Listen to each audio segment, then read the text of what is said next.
The major crops here is corn, of course. I'll show you how to.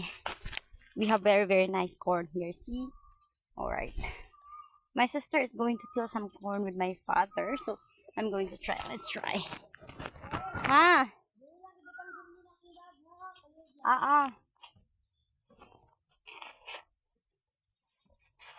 Do you something to open this one, but I don't have. Let's try to use our hand. Huh? This is manual, guys. You see this? Wow. Then we will twist this over, and yeah, perfect. We get one. And after we open that, we will do like this. And of course, the second one. Let's open this one. Pa, nabalhin na namong kabaw. We will hold, twist, pack. Got this. And then we get our third one.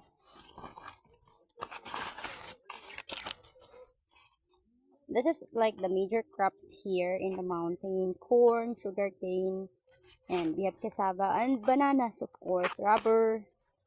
So we get the third one. We're gonna hold and twist. We get manual here because, you know, it's very far from where it's accessible by truck. It's slope actually. It needs carabao to plow and horses to carry this to the proper road where it can be reached by motorcycle or truck to carry all of the corn. So I'm gonna put this one in my sister's group of corns.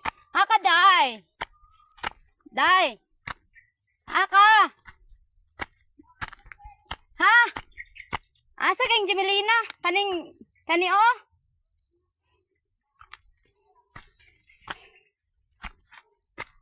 Alright. My sister here, she went here yesterday, and this is what she did. Get a lot.